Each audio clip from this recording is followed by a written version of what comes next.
Joe Soucheray. Hi, how are you?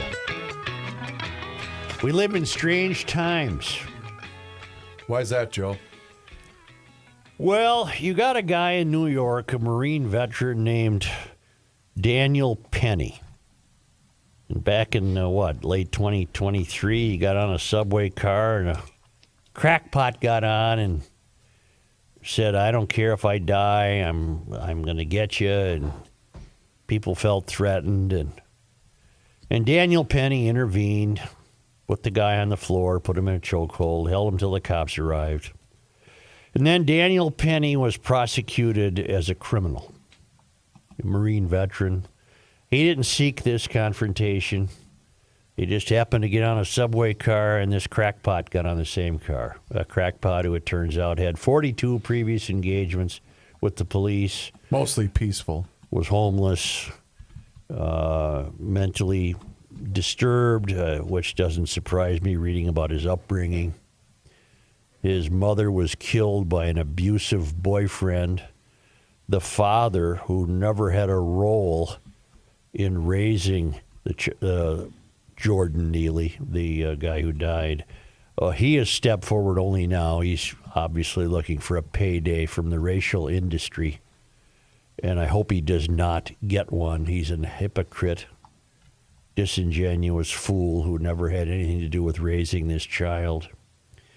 But the prosecutors in New York, very akin to Mary Moriality here with Londergren, they really wanted this guy. Mm-hmm. He was a white racist because the fellow he put a chokehold on happened to be a black guy. And they really wanted him, and they portrayed him in the poorest possible light.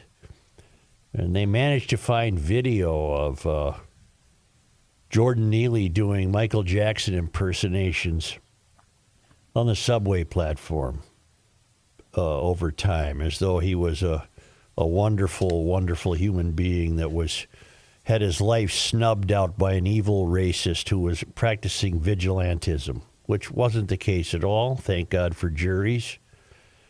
The guy was acquitted. And I think what we're seeing, and maybe this is the end of it, maybe this acquittal is a victory for the side of truth and morality. Really? It could be. If it isn't, then we'll just see more of this. And what more of this means is the corrupted ideology of the failed academy as it is seeped through law enforcement, for example, as it is seeped into the judicial branch with judges and corrupt prosecutors. And by corrupt, I mean ideologically corrupt.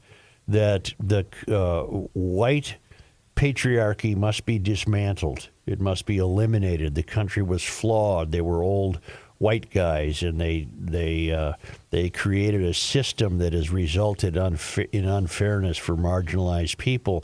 And it's come to the point where it doesn't make any difference how a so-called marginalized person behaves. That behavior is the direct result of oppression. And white people are oppressors. So it doesn't make any difference that this fellow was threatening to kill people on the subway train. There were black people on the subway train who thanked Daniel Perry. Well, that's what I was going to ask. Imagine if Daniel Penny hadn't been on that train. Daniel Penny, I said Perry. Right. Penny. But imagine had he not been on that train, what would have happened? Oh, we don't know. We don't know. Maybe someone else would have stepped forward, but it seems likely because as a subset of this soliloquy, we've reached a point where people are afraid to get involved. Right. Or they don't have the physical means to get involved. Imagine if that was you on a green line. You have the physical means to get involved. You're big, you're young, you're strong. I wouldn't say young. A guy, yeah, you are, relatively speaking. A guy gets on the green line, a black guy gets on the green line, and he is shouting and he's creating complete chaos and madness, and he is saying, I don't care if anyone on this train dies. And you intervene, and you take him down, and you put him in a hold, and by the time the cops get there, he's weakened to the point where then he ultimately dies. You think you aren't going to be prosecuted? Oh, no, Mary's putting me in prison. Mary's going to go after you because what's happened? What has happened is that the rule of law has taken the brunt of this corrupted ideology. And if the rule of law is corrupted this much, then there can be no rule of law. If Mysterians get their way and people of various skin shades can do whatever they want because they deserve to through a fundamental flaw in the creation of the country, then there is no law. And without law, all you have is chaos. Maybe chaos is what the Mysterians want. But will this case can have a number of impacts on American society. One unfortunate being that a lot of mothers whose sons just came back from, National Guard service or military service, they're going to say, hey, don't go, if you see something on the subway, don't intervene. I think many people probably have the same mindset I do. You have to wait unless your wife and children are being threatened, right? Because you don't know what's going to happen. Well, I think I don't care if anybody on this car dies. I think that's a threat. And yes. So did the jury. Yes. All right. Joe, that mindset is prevalent now across all sorts of different avenues. Right. That's employers to their employees when theft is happening. That's corporations talking to their various outlets and stores. That's the way we live now. Don't get involved. Let it happen. Well, then what's going to suffer is that there will be no law then. That law is meaningless. Right. But the other outcome, one being don't get involved, which is, you're right, it's already prevalent. The other outcome could be a more hopeful one. That, look, stop with your BS, you people. The country's not flawed. We are a country of laws, not men. We are a country of laws. Those laws must be adhered to, and we come from a long, long history in Western civilization of people stepping in to help when they see a wrong.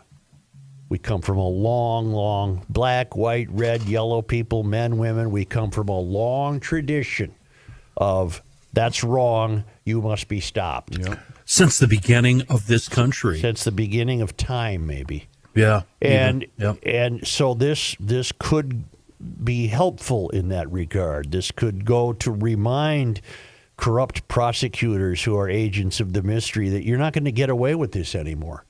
You're not going to arrest a perfectly innocent white guy who happened to intervene and then try to paint him as a criminal. Try to paint his mentality as foul, try to paint him as a vengeful human being. No, he was a citizen who got on a subway train where all hell was about to break loose, and he did something about it. I want him on my subway car. Mm-hmm. Right. I want him on the light rail car. So this could go a long way in helping to realize that stepping in and righting wrongs is not racist. Racism had nothing to do with this. Nothing. I have a feeling Daniel Perry would have stepped in if the guy had been a white guy. That was my next question. Why do I keep saying Perry? His name is Daniel the guitarist. Penny. No, so, I'm not. Let's go down that road. If he was a white guy, would any of the court case happen at all? No.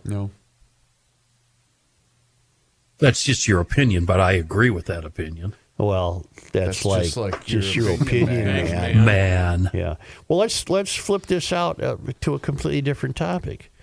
How will Luigi Mangione be treated by the justice system?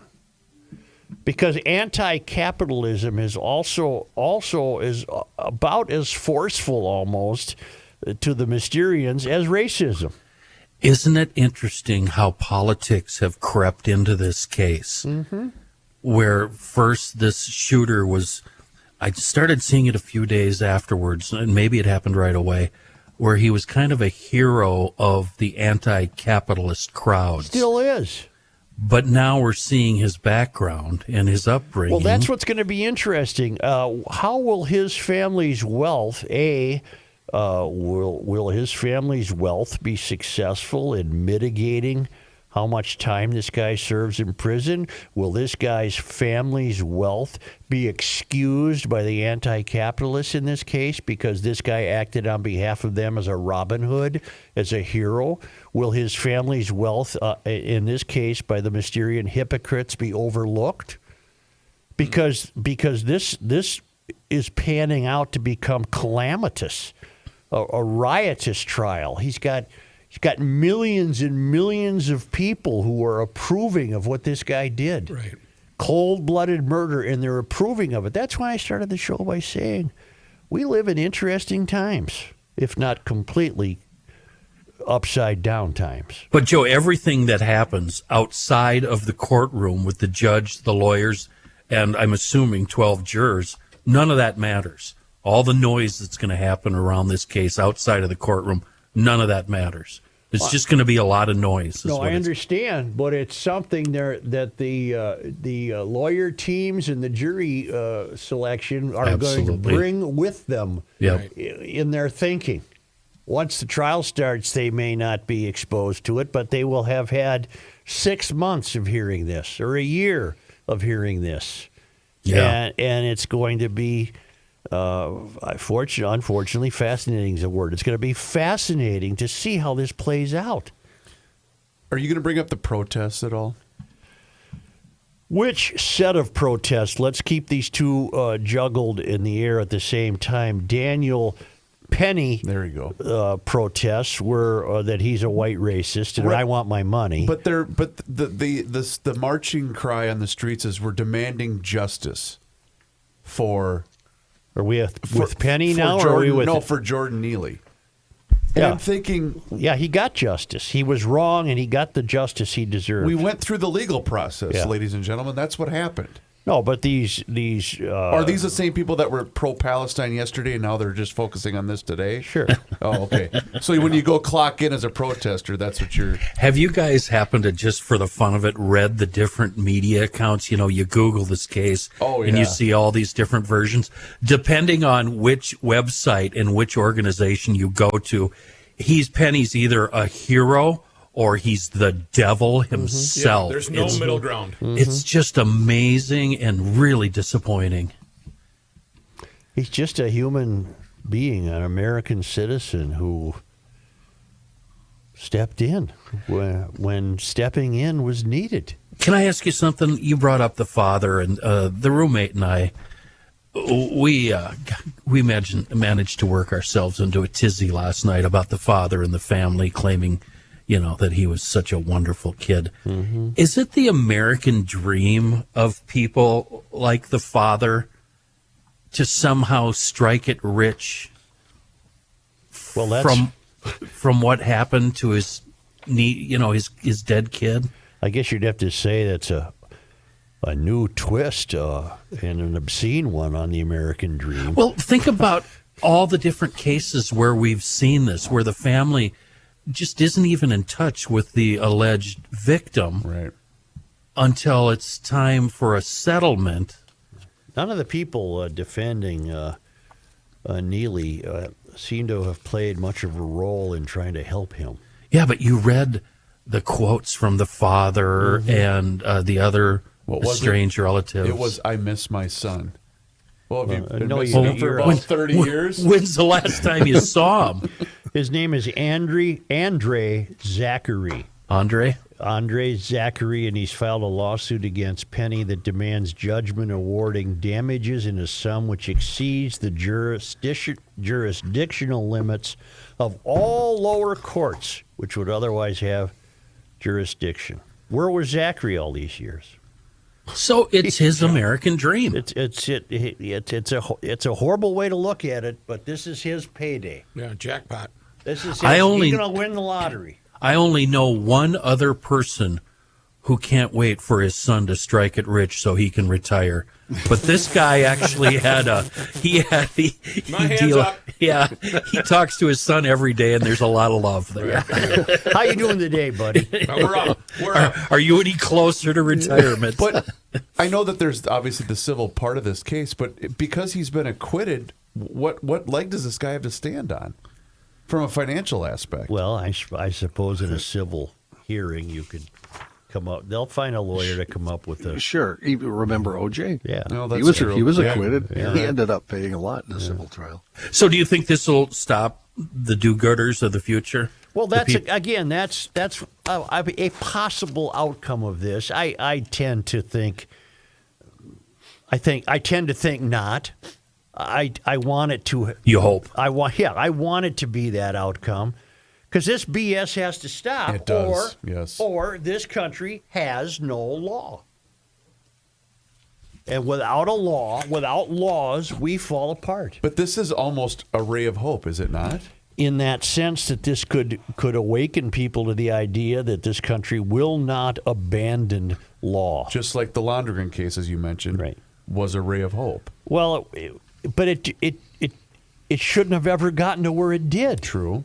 This should never have gotten to where it But did. will this then prevent the next Daniel Penny, not Perry, case from even going to trial? That's the hope. Yeah. And if Neely hadn't died, we wouldn't be having this conversation, Of right? course Nothing, not. nothing would have happened. Never would have heard of either of them. So that's the ticket in the future. Sacrifice your fist, your broken fingers, knock the guy out, walk away. Yes. But we can sit here and speculate. But Given the political climate, well, New York is very similar to Minneapolis with these ideologically corrupted DAs. Alvin Bragg in New York, Mary Moriality here, Hennepin County attorney. I really think if Reavers injured fatally, Why do Hey. I keep dragged into this? because you had the incident on the train. All right, let's not. Yeah, you're right. I do think Mary Moriality would she would, I would have no chance. you'd be in jail. Yeah, I'd have no chance. And that's wrong. And trust me, you think about that kind of thing. What would I do? And again, there's two sets of rules: if you're by yourself or if you're with your family. What do you do if you're by yourself and you see that a woman is about to be choked by this? I intervene. Yeah. You Well, have to. you I have wouldn't be to. able. I would not be able to live with myself. It's just we've got to get back to a point where your actions would be affirmed, not considered negative. Right. Your actions would have to be affirmed, which means we have clung to the law, which means we still have a functioning society. We hope. do not have a functioning society if this kind of BS continues, where the good guys are turned into criminals. You can't have a society with that way. I think it was the Guardian that was comparing him to Bernie Getz. I don't think there's a comparison there at all. I saw that in 3 different stories and thought, I don't get the comparison whatsoever. Yeah. Not at all. Because wasn't Bernie, he was going out and offering himself up, right, in order to take. And he wanted to make sure he was armed, and he sort of went in with the attitude that I hope somebody